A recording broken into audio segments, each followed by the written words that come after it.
recruit 50 million youths into the army and take away from their recruitment source. What they will eat? Cassava, àgbàdo, corn in the morning, yam in the afternoon. It's growing here. You create demand and consumption.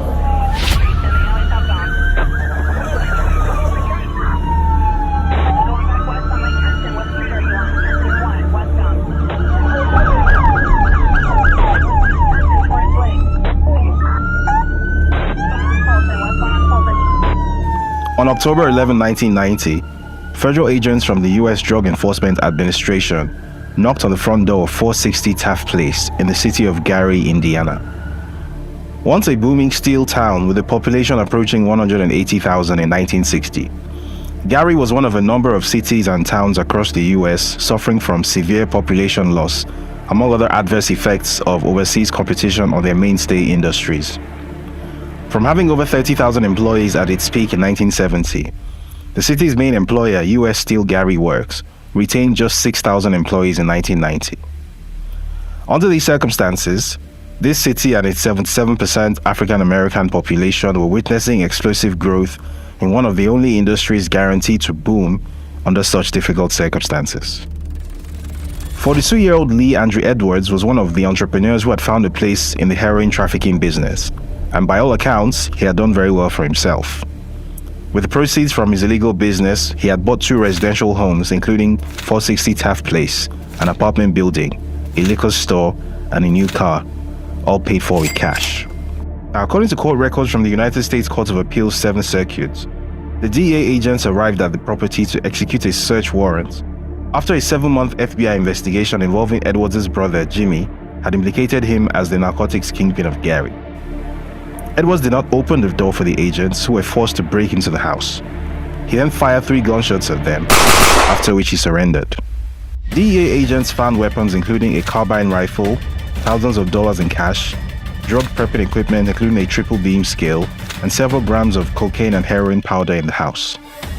He was later sentenced to life in prison, but not before something about his business operation came to the fore. Federal investigators had determined that Edwards' heroin supply came from a Nigerian drug dealer in Chicago called Abiodun Agbele. Abiodun had earlier agreed to work for the feds in exchange for lighter sentencing, and as part of the plea deal, he revealed everything he knew about the heroin trade in Chicago. Located at the junction of 4 states with a combined population exceeding 27 million at the time, Chicago was a key trafficking hub in the American heroin trade, and as it turned out, the wholesale trade of an especially potent form of heroin from Southeast Asia in 1990 Chicago was controlled by Nigerian criminal gangs. The following excerpt is taken from the January 2001 Illinois Drug Threat Assessment published by the U.S. Justice Department's National Drug Intelligence Center. Nigerian criminal groups are responsible for wholesale distribution of most of the SEA heroin shipped into Chicago. SEA heroin, which is 80 to 90% pure, is being sold by Nigerian traffickers for $80,000 to $110,000 per kilogram. Wholesalers in Chicago usually sell heroin without cutting it to minimize the handling of the product and their exposure to law enforcement. Now, Agbele himself was no criminal mastermind, however. As he testified under oath, that honor belonged to a man who went by the name of Adegboyega Muiz Akonde, who was apparently his uncle. Shortly after Agbele's arrival in the US, Akonde had taken him under his wing and showed him the ropes of wholesale heroin trafficking. When Akonde returned to Nigeria in mid-1990, Agbele was left in charge of selling regular heroin shipments from Nigeria to Lee Edwards and delivering the profits to his uncle.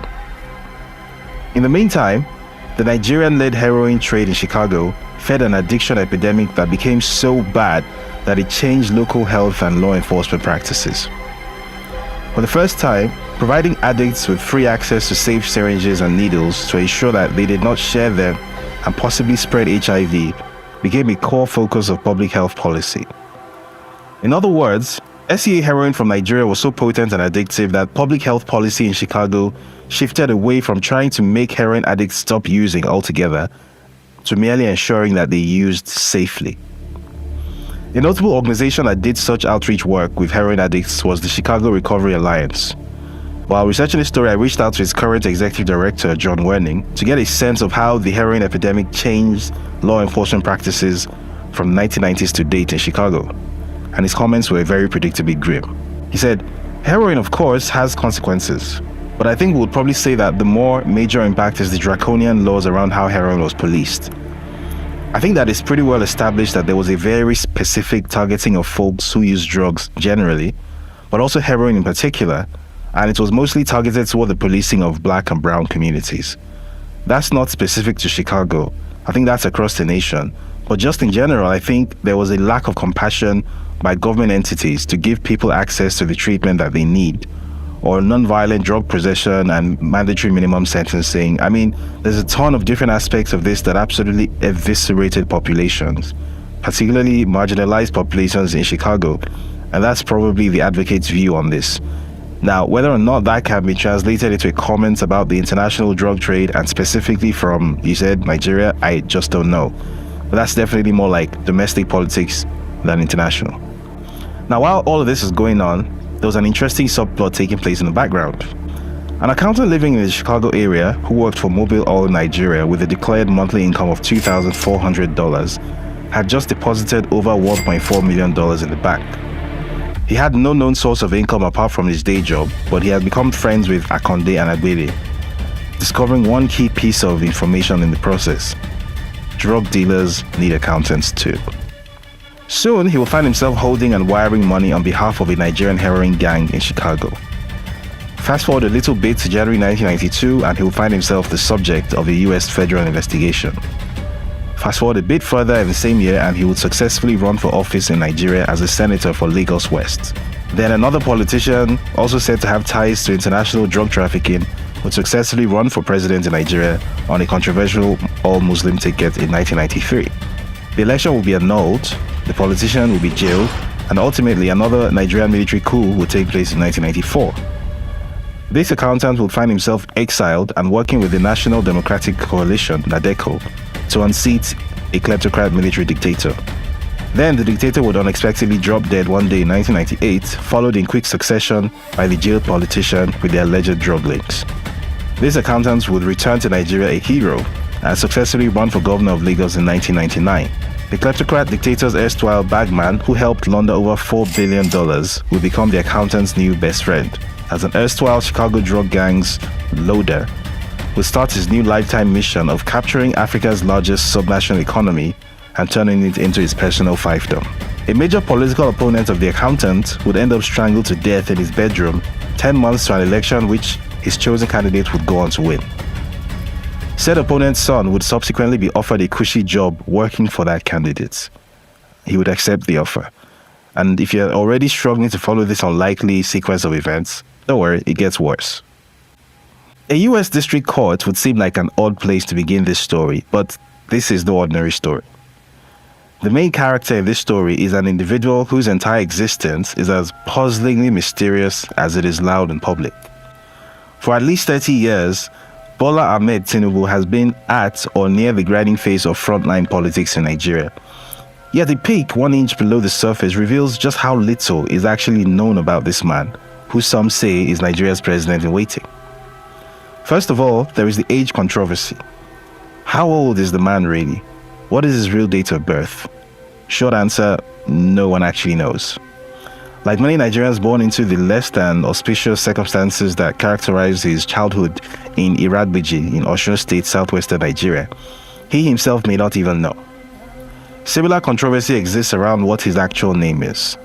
A popular theory is that Bola Ahmed Tinubu is an identity that he transitioned into at some point after moving to Lagos to live with his surrogate mother, Alhaja Abibatu Mogaji. The only thing every version of his life story has in common is that for the first 2 decades or so, he was apparently invisible and unmemorable. There are no childhood friends, there are no classmates, there are no neighbors, there are no colleagues that remember him. Sometime in the mid-1970s, however, he somehow materialized at the international airport in Lagos, holding a passport with a US visa and a one-way ticket to Chicago in hand. From his arrival in Chicago in 1975, his story then becomes easier to track and verify. So what do we know about this guy? We know that he spent 2 years gaining an associate degree at Richard J. Daley College in Chicago. From there, he proceeded on to Chicago State University, where he studied accounting, completing his bachelor's degree in 1979.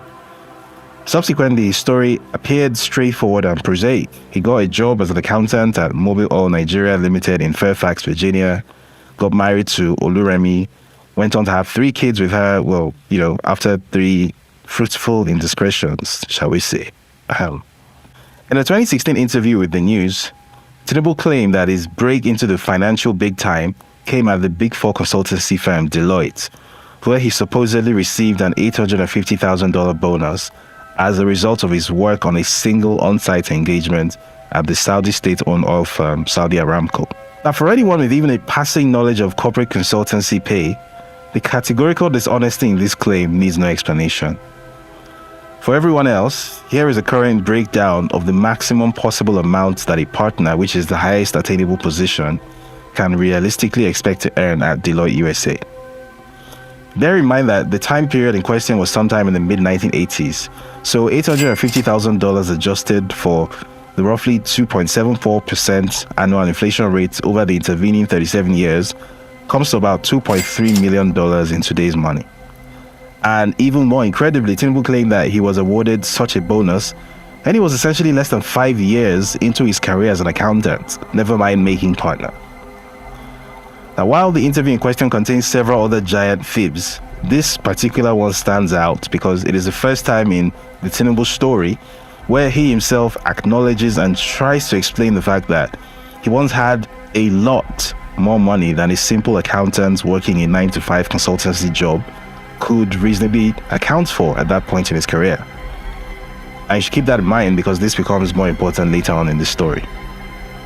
Now, in any case, one doesn't need an economic study or a Glassdoor salary survey to establish that Tinubu was blatantly lying about where the supposed $1.8 million sitting in his account came from. A document whose existence has long been teased and rumored but never quite properly dissected in public domain tells us all that we need to know. This document, which was obtained from the U.S. District Court of the Northern District of Illinois Eastern Division, contains damning information that Tinubu himself has spent the past 30 years trying to suppress, undermine, and ignore.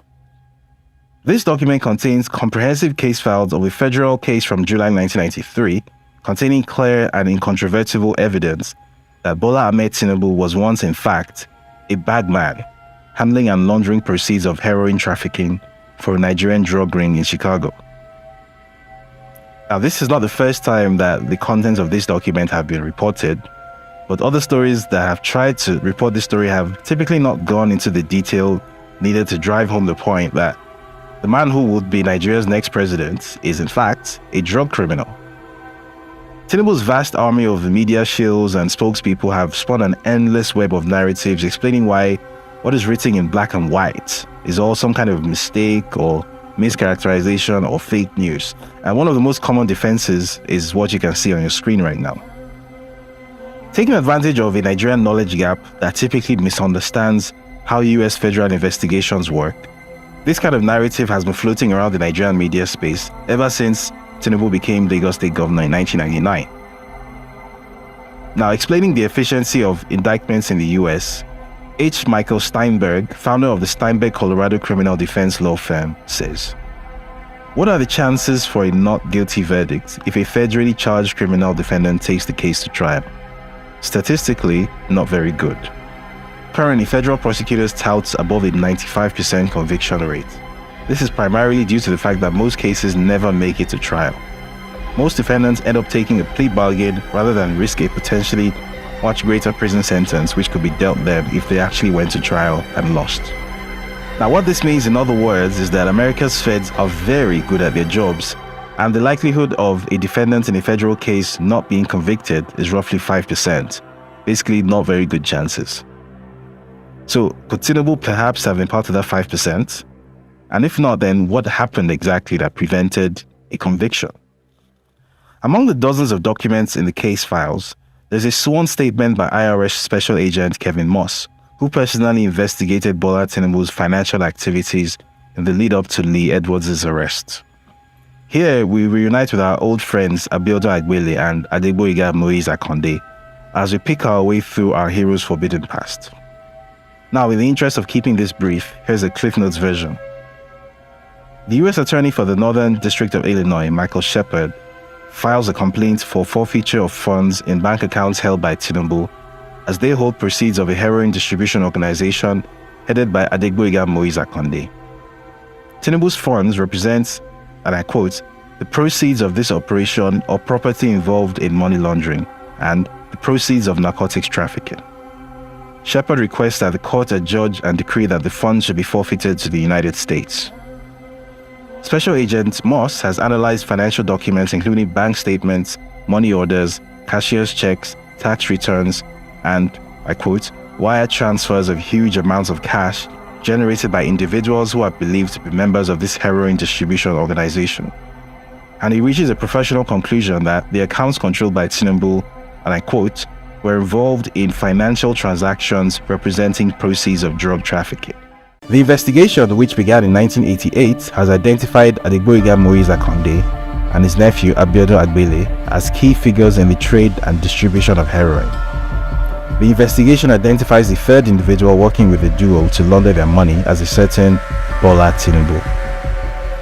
In December 1989, Akande takes Tinubu to a First Heritage Bank to open an individual money account. On the application, Tinubu gives his address as 7504 South Stewart Avenue, Chicago, which is the same address that Akande uses as his heroin trap house.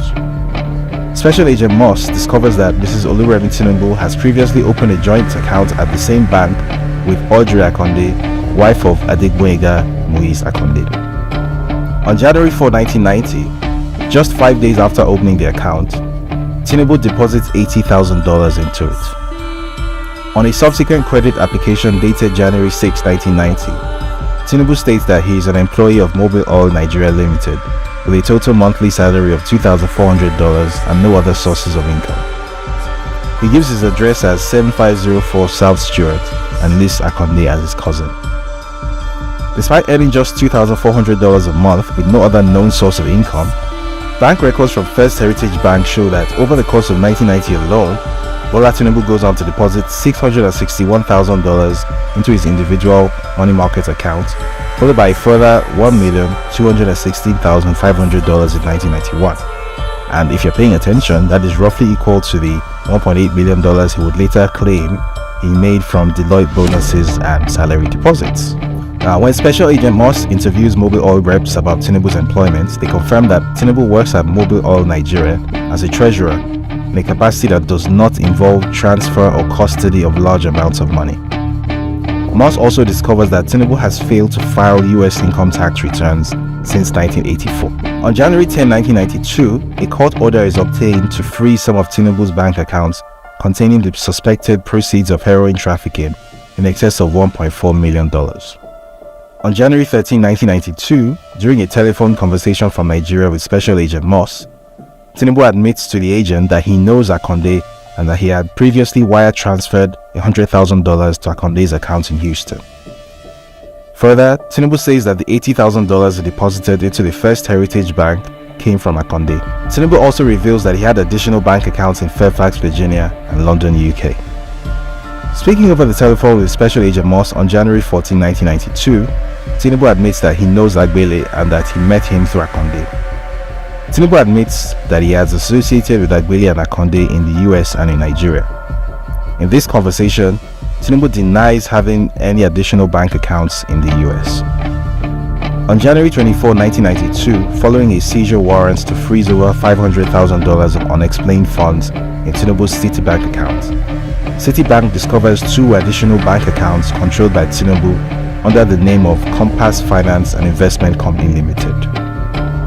Citibank's account opening KYC records bring up a memorandum of association and articles of organization identifying Akande and Agbele as directors of Compass Finance and Investment Company Limited.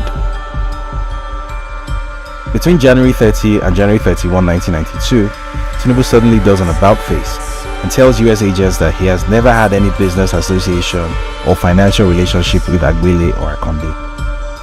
This statement directly contradicts his earlier statements and the documentation from Citibank and First Heritage Bank. Special Agent Moss concludes in his submission that based upon this evidence, there is probable cause to believe that a number of Tinubu's accounts are involved in narcotics transactions. The court agrees and orders the forfeiture on August 18, 1993. Tinubu opts to fight the case, claiming that the money is legitimate and it belongs to one Kafaru Tinubu and his surrogate mother Alhaja Habibat Mogaji. Ultimately, he enters into a settlement with the US government on September 15, 1993, agreeing to forfeit $460,000 of the heroin trafficking proceeds to the US government. The balance of roughly $1 million is released to him. Now, why did the US authorities adopt this approach instead of going the whole hog and insisting on litigation so as to obtain the full amount? The US Justice Department's guidelines for asset settlements to cases provides the answer to this in plain English. Settlements to forfeit property are encouraged to conserve the resources of both the United States and claimants in situations where justice will be served.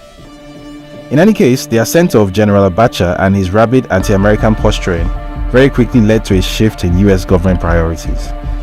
Anyone who was on board with Nadeco and promoting democracy in the face of Abacha's fascism suddenly became an ally, even if just a few years before they had contributed to a heroin epidemic on the streets of Chicago.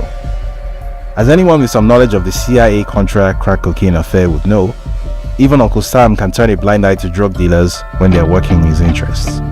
Also remember, it was the 1990s. The 90s were a crazy time. At the time when Tinubu informed the US authorities that he was a lowly treasurer at Mobile, Nigeria on $2,400 a month, after having apparently been the world's most generously rewarded junior Deloitte accountant, he was doing some decidedly non-lowly things in the background.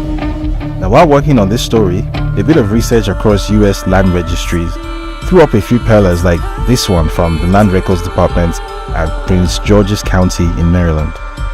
Now, on January 20, 1992, barely 10 days after IRS Special Agent Moss made first contact with Tinubu via telephone, Tinubu purchased a 4-bedroom, 3,016 square foot home at 10111 Limestone Court, Potomac, Maryland, for the miserly sum of $450,000, which he paid in full and upfront, by the way, no mortgage. Now, for reference, this is what this property looks like. This was about 10 days before he did his about-face to Agent Moss, denying having had any financial relationship with his heroin trafficking buddies, Agbele and Akonde.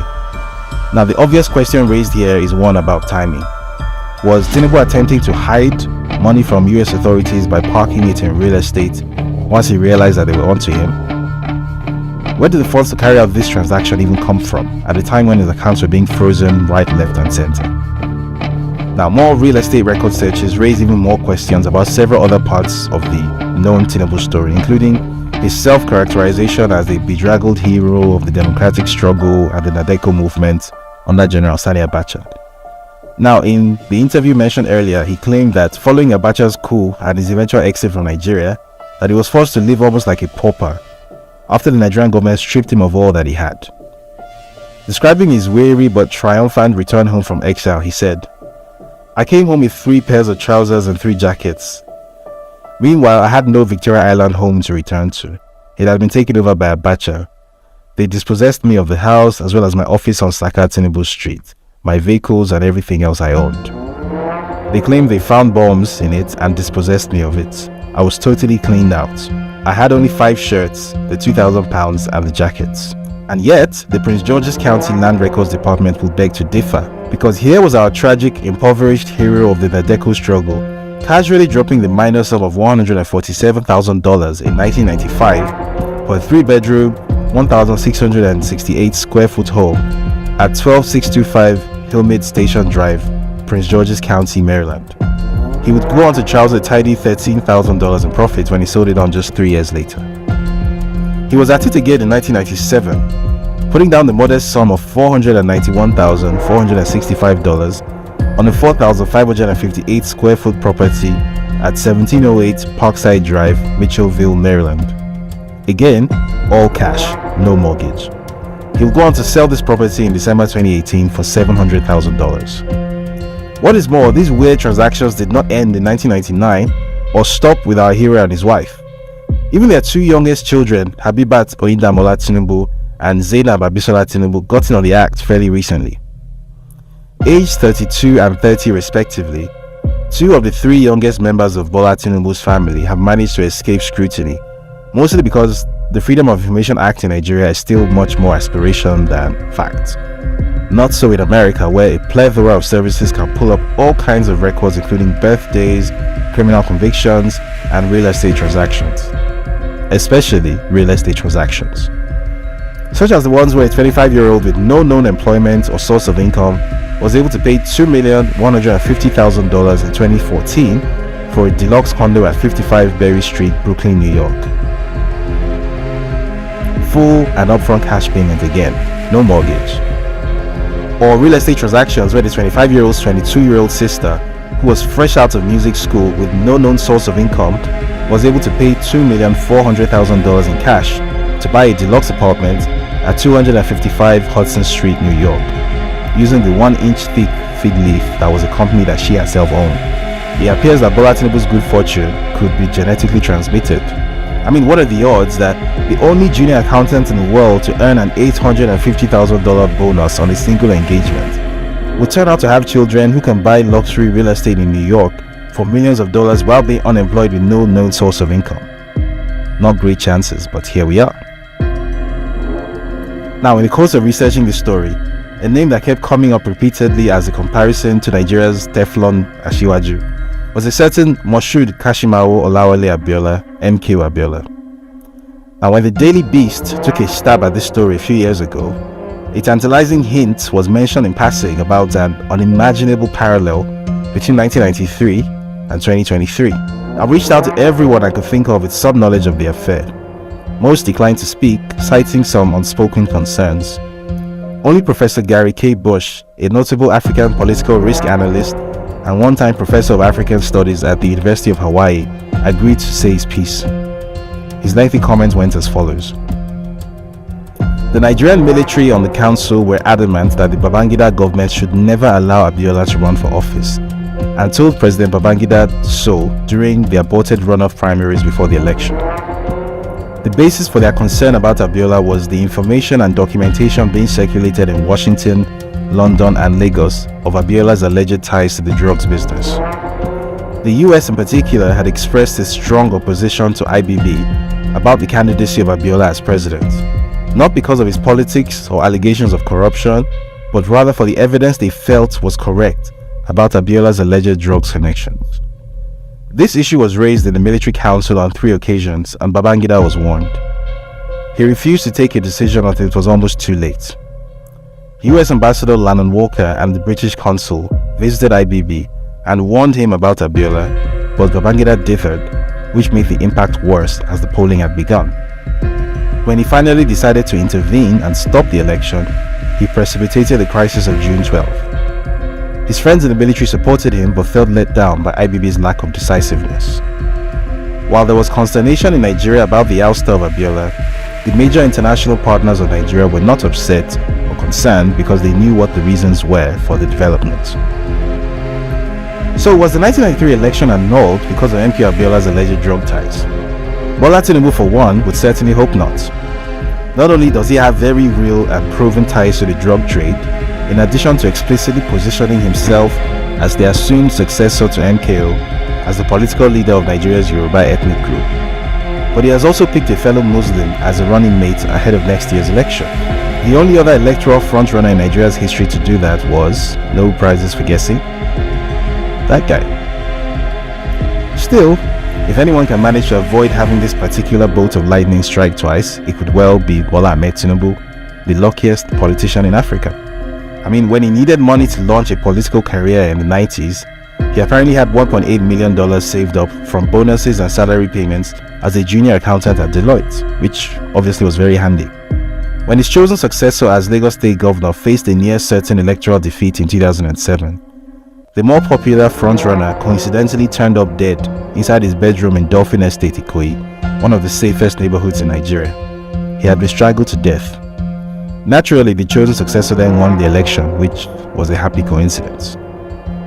When he backed a candidate against the incumbent president in 2015, His good friend Gilbert Chaguri, the former kleptomaniac dictator's bagman, happened to have an excellent relationship with US Secretary of State Hillary Clinton.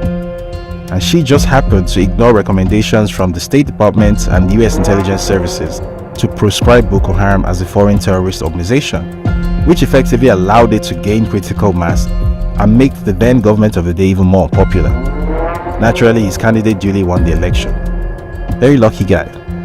When a former business partner, Dapo Akpara, took him to court over financial impropriety and money laundering at Alpha Beta Consultants, which is basically his little straw into the Lagos State government's treasury, the court became the first court in the history of Lagos State to burn to ashes and have all its files destroyed. The case was never refiled and it's currently being settled out of court, which is, of course, absolutely coincidental and very regrettable. The 1990s were a crazy time, and the 2020s are even crazier.